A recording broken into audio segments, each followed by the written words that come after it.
大家好，歡迎咧又嚟到我哋香港循理差會直播室啦。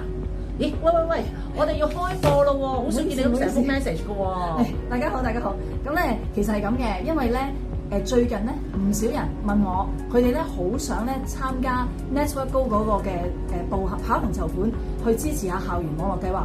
咁咧，但係咧5月30號嗰日嘅起步禮咧，佢哋又參加唔到喎，咁所以佢哋就問我究竟差會咧可唔可以安排多幾日嘅時間，俾佢哋可以參加到呢個咁有意義嘅活動？哦，咁今次我哋舉辦咧係一個跑行籌款活動啦，希望咧香港循理會同埋柬埔寨循理會咧一齊咧去為到柬埔寨校園網絡計劃咧去籌款嘅喎。咁今次呢個 Network Go 嘅活動咧，其中有一個亮點，你知唔知係啲咩啊？咩亮點？就係香港柬埔寨兩地咧同一日一齊去跑㗎，就係5月30號嗰日咯。我哋香港咧就會有起步禮啦，而柬埔寨咧就有4K Mission Run 喎。我哋香港仲有弟兄姊妹咧會去柬埔寨嗰邊跑添啊！我梗係知啦，因為我都會去。哇，原來係咁樣。咁完咗起步禮之後咧，香港仲有為期2個月嘅網絡跑行比賽㗎喎，所以咧我哋好容易咧就可以參加到呢個 Network Go 嘅跑行籌款啦，日日都可以做運動日嚟㗎。其實5月30號嗰個起步禮咧，只不過係我哋 Network Go 嘅第一個步驟嚟嘅啫。嗰日咧，我哋會有4K 嘅個人跑步比賽，同埋咧會有以小組形式進行嘅定向追蹤活動。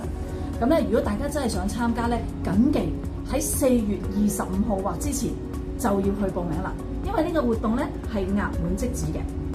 咁咧，記得報完名，我哋咧就要攞贊助表去揾人贊助你，揾多啲人贊助你。嗱，預告一下先，下一次我哋嘅直播室咧就會詳細啲再講解關於呢一個嘅Network Go 嘅起步禮究竟係即係點樣嘅進行嘅。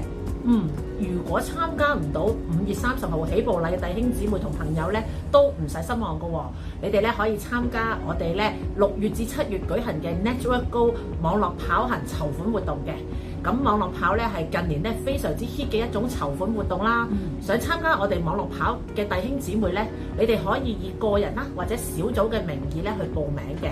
你哋報名之後咧，我哋就會將籌款表格咧去寄過俾你哋嘅啦。咁如果咧完成咗，你哋可以自己去安排自己嘅時間，同埋咧去自己安排路線去步行啦或者跑步嘅。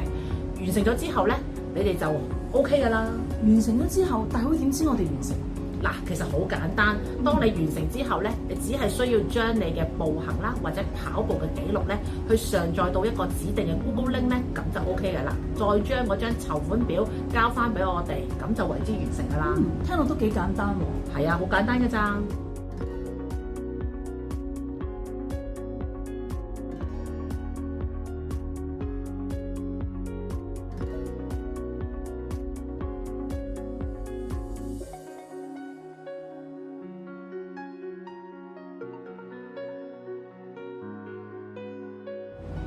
我哋呢次網絡跑行嘅活動咧，其實真係好 free 嘅形式。我哋嗰個跑行目標咧分咗10K、18K 同埋40K 3種。咁咧，大家咧可以以個人或者小組嘅名義咧去報名。咁啊，舉個例子啦，如果我哋團契咧有10個人，而我哋咧報咗名參加一個10人小組嘅步行目標啦，咁跟住我哋目標係40K 嘅，咁我哋10個人咧同時一齊咧行4K。就算係達標㗎啦，咁而咧5至10人組嘅籌款目標金額咧係3000蚊或以上。對於弟兄姊妹嚟講，你計一計條數，其實真係一啲都唔難。哇！如果一齊參加就唔難咧，但係如果一個人參加要參加40K，好難喎，搞唔掂喎，咁點算啊？唔使驚。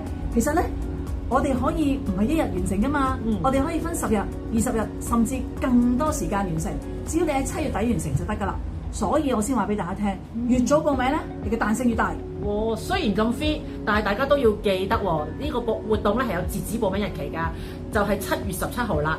大家咧喺7月17號之前報名，跟住咧喺7月31號之前咧完成咁就得㗎啦。即係話咧，好似頭先你所講啊，越早報名彈性越大啦，可以多啲時間籌款，又可以咧多啲時間咧去安排步行喎。嗱，大家唔好等啦，快啲即刻掃個 QR code，嗱嗱聲掃 QR code嚟參加啦！喂，去邊啊你？